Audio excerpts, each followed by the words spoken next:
Hai, Assalamualaikum sahabat berkebun. Video kali ini saya akan sharing gimana caranya bikin cincau pakai blender. Jadi nggak perlu lagi remes-remes pakai tangan. Super gampang, simple, dan hemat waktu banget. Disimak videonya sampai habis supaya tidak ada tips dan trik yang terlewat ya. Ini daun cincaunya saya ambil dari halaman depan karena memang saya nanam cincau. Jadi usahakan gunain daun yang fresh dan yang sehat ya. Yang warnanya hijau seperti ini.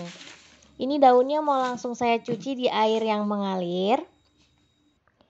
Usahakan di air yang mengalir ya bun, karena supaya kotoran dan debunya itu benar-benar hilang.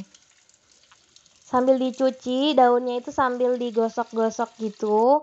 Jadi supaya kotoran-kotorannya tuh benar-benar larut sama air, karena kita akan mengolah si cincau ini dalam keadaan mentah.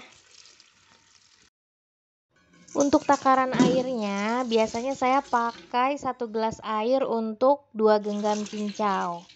Karena di sini saya pakai 4 genggam, jadi airnya itu saya pakai 2 gelas. Kemudian saya tambahkan sedikit. Dikira-kira aja pakai filling.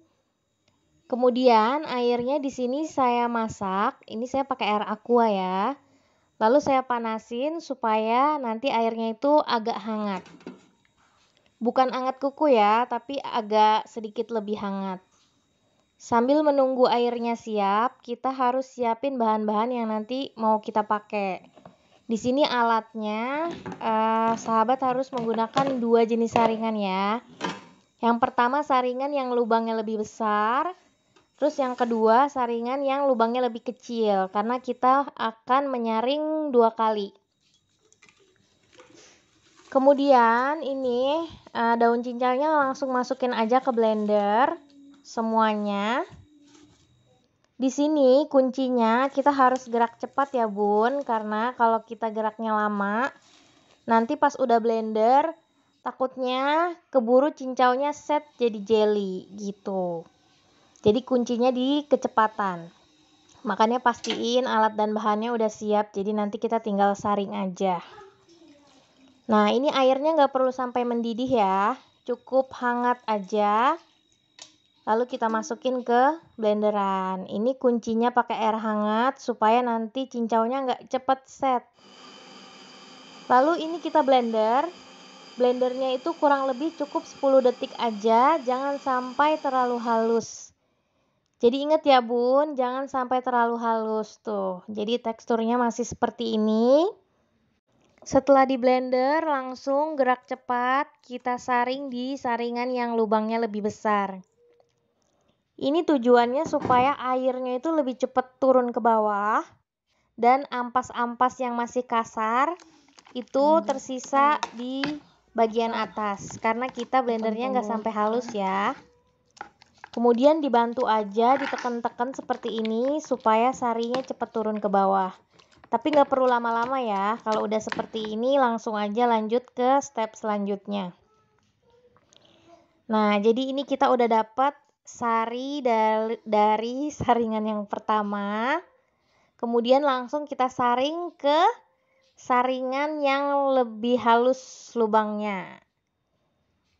Nah, dia langsung turun kan, jadinya gampang. Gitu. Jadi itulah tujuannya pakai 2 kali penyaringan. Karena kalau langsung pakai saringan yang lembut, saya udah pernah nyoba, itu gagal bun, karena banyak ampas yang nyangkut di saringan gitu. Tuh lihat deh, ini udah mulai mengental kan airnya. Terlambat sedikit bisa gagal. Jadi pastiin geraknya harus cepat. Ini saya bantu pakai sendok untuk nurunin sari-sarinya. Tuh, ini ampas-ampas lembutnya nyangkut di saringan. Jadi hasilnya seperti ini. Insya Allah ini nggak ada ampas-ampas yang kasar, sudah lembut dan jernih. Hasilnya sama seperti kita remes pakai tangan. Ini bayangan lampu aja sampai kelihatan tuh, saking berkilau dan mengkilapnya. Nah, setelah suhunya sudah dingin, suhu ruang, langsung masukin aja ke kulkas kurang lebih 15 menit. Nah, ini sekitar 15 menit saya cek cincaunya sudah set sempurna. Hasilnya sudah kenyal dan padat seperti jelly. Ini bisa langsung dikonsumsi ya. Tinggal dipotong-potong aja sesuai selera. Bisa dilihat ini konsistensinya mirip banget sama jelly. Cakep banget. Walaupun bikinnya pakai blender, hasilnya nggak kalah kan sama yang diremes-remes pakai tangan. Ini adalah hasil eksperimen saya yang berkali-kali loh. Jadi sahabat tinggal niru aja nih, karena saya udah nemu resep yang pas. Tuh, hasilnya jelinya juga kenyal dan lembut, sempurna. Jadi sekarang kalau bikin jelly nggak usah repot-repot remes-remes lagi pakai tangan. Yang penting kuncinya siapin 2 penyaringan. Yang pertama saringan yang lubangnya lebih besar dan saringan yang lubangnya lebih kecil. Kalau sahabat nggak punya saringan yang lubangnya lebih besar, sahabat bisa gunain plastik baskom yang ada bolong-bolongnya tuh, yang biasa buat nyuci sayur. Dan jangan lupa siapin alat dan bahannya, karena kita harus gerak cepat. Jadi alat-alat dan bahannya disiapin dulu. Kemudian gunakan air yang suhunya sedikit hangat. Jadi di atasnya hangat kuku supaya jelinya nggak cepet set ya. Dan yang terakhir, waktu blendernya jangan lama-lama, cukup 10 detik aja kurang lebih. Karena kalau terlalu halus, nanti pasti hasilnya bisa gagal. Selamat mencoba, semoga bermanfaat. Wassalamualaikum.